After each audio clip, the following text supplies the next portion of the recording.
কথা কোটি কোটি নারীকে জাহান্নামে নিয়ে যাবে। হাদিস থেকে বলছি, এই সামান্য একটা বাক্য।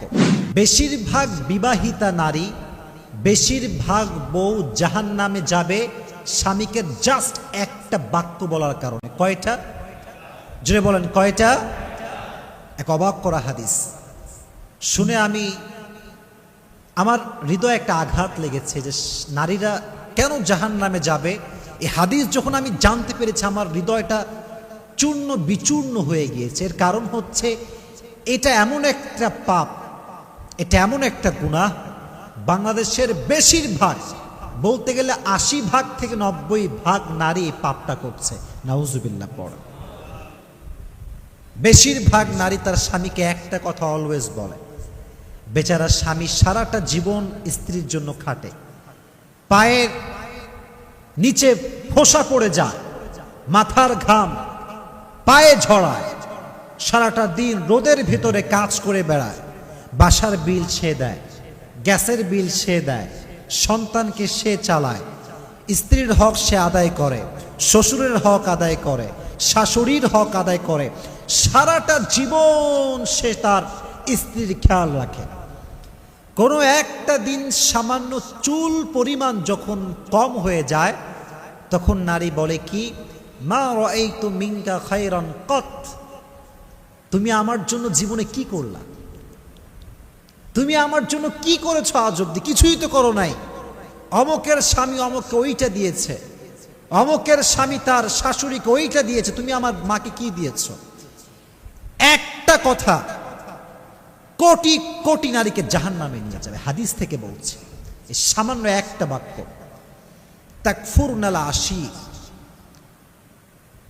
বেশিরভাগ নারী অকৃতজ্ঞ হয়, স্বামীর কৃতজ্ঞতা আদায় করতে জানে না। স্বামী যে এতটা স্যাক্রিফাইস করেছে স্বীকার করতে চায় না। আর মাথায় রাখবেন, যেই নারী তার স্বামীর স্যাক্রিফাইসকে নিজের মুখে এটাকে স্বীকার করতে পারে না, সেই নারী কখনো সুখী হতে পারে না। আর যে নারী কথায় কথায় বলতে পারে আমি ভালো আছি, আমার স্বামী আমাকে ভালো রেখেছে, আমি আলহামদুলিল্লাহ ভালো আছি, তার পুরো জীবনটাকে সুখময় করে দেয় একজন, তিনি কে?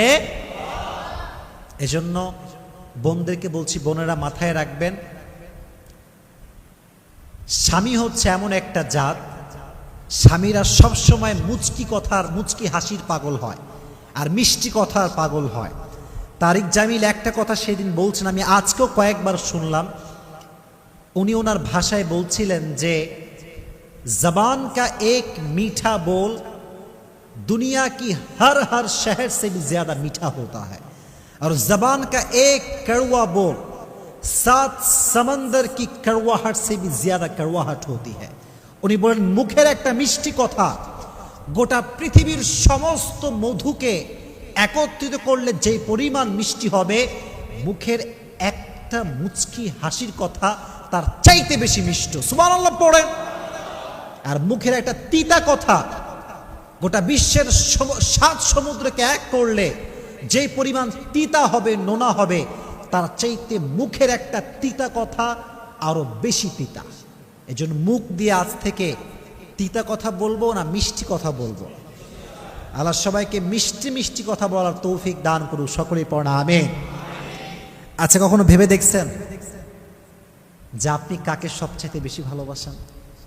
দেখবেন আপনি সেই মানুষকে সবচাইতে বেশি ভালোবাসেন যা আপনার দিকে হেসে হেসে কথা বলে, যা আপনার সঙ্গে মুচকি হাসি দিয়ে কথা বলে। দিন সে দেখবেন আমরা তাকেই মিস করছি, যে মানুষটা মুচকি হাসি দিয়ে কথা বলতো।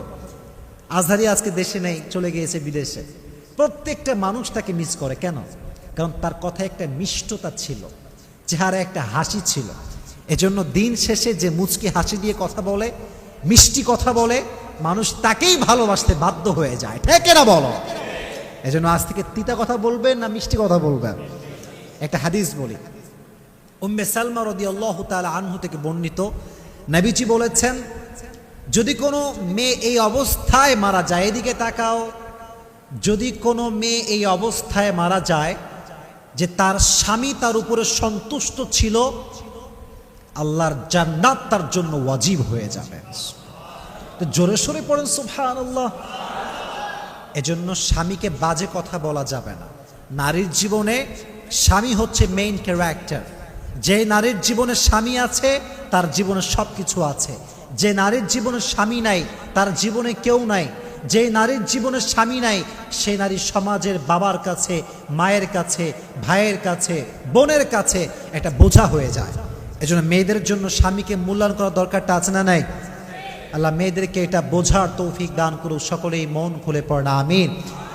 আল্লাহ নারীদেরকে কৃতজ্ঞ হওয়ার তৌফিক দান করুক, সকলেই মন খুলে পড়না আমিন। তাহলে এটা ছিল নারীদের জন্য ওয়াজ। তাহলে আমরা জানলাম তিনটা বিষয়। এক হচ্ছে ঈদের দিন পা ধরে সালাম দিয়ে সালামি নেওয়া জায়েজ আছে কিনা, 1 নাম্বার। 2 নাম্বার, মেহেদি মাখা জায়েজ আছে কিনা, 2 নাম্বার। 3 নাম্বার, নারীরা একটি কথার কারণে জাহান্নামে যাবে, সেটি হচ্ছে তুমি আমার জন্য জীবনে কি করলা।